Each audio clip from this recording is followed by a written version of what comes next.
कहीं ऐसा तो नहीं कि आधी आबादी में ये मुस्लिम को भी ना गिनते हो, मुस्लिम महिलाओं को। इसलिए हमारी मांग होगी कि आधी आबादी में पिछड़े और मुस्लिम महिलाओं को भी जोड़ करके इस आरक्षण को पूरा किया जाए। मैं अध्यक्ष महोदय आपसे यही निवेदन और अपील करूंगा कि पिछड़ों को, माइनॉरिटी को, खासकर मुस्लिम महिलाओं को आरक्षण दिया जाए।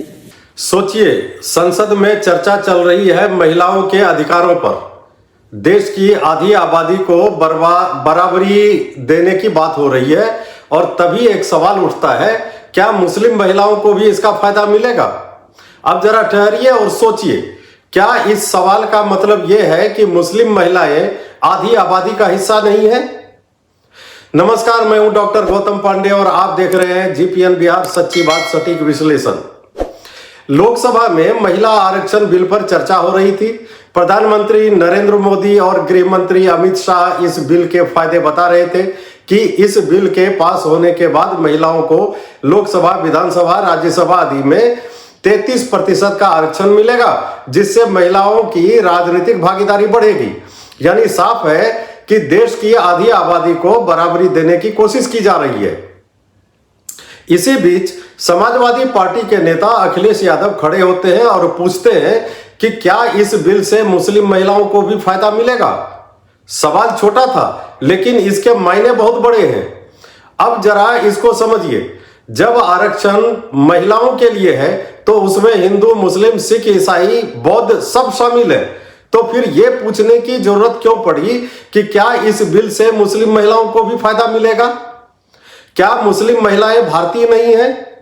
क्या वो आधी आबादी का हिस्सा नहीं है, या फिर उन्हें अलग करके देखने की कोशिश हो रही है?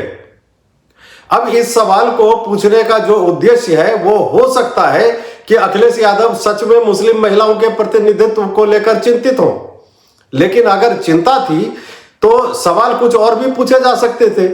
जैसे वो ये भी पूछ सकते थे कि क्या सभी वर्गों की महिलाओं को बराबर मौका मिलेगा? लेकिन सवाल को धर्म के आधार पर रखना यही असली बहस खड़ी करता है। भारतीय राजनीति में एक शब्द बहुत चलता है, वोट बैंक। क्या यह सवाल भी उसी राजनीति का हिस्सा है? क्योंकि जब भी किसी एक समुदाय को अलग से हाईलाइट किया जाता है तो सवाल उठता है कि क्या यह सशक्तिकरण है या फिर पहचान की राजनीति? महिला आरक्षण बिल का असली उद्देश्य क्या है? महिलाओं को बराबरी देना, राजनीति में उनकी भागीदारी बढ़ाना। तो फिर असली सवाल यह होना चाहिए, क्या गरीब महिलाओं को मौका मिलेगा? क्या पिछड़े वर्ग की महिलाएं आगे आएंगी? क्या पार्टियां उन्हें टिकट देंगी? ऐसे बहुत से सवाल हो सकते हैं जो इस बिल के अगेंस्ट पूछे जा सकते थे। लेकिन आज सबसे बड़ा सवाल यही है, क्या हम महिलाओं को एक इकाई मानेंगे या फिर उन्हें भी धर्म के चश्मे से देखेंगे? क्योंकि अगर आधी आबादी में भी हम भेद करेंगे तो बराबरी कैसे आएगी?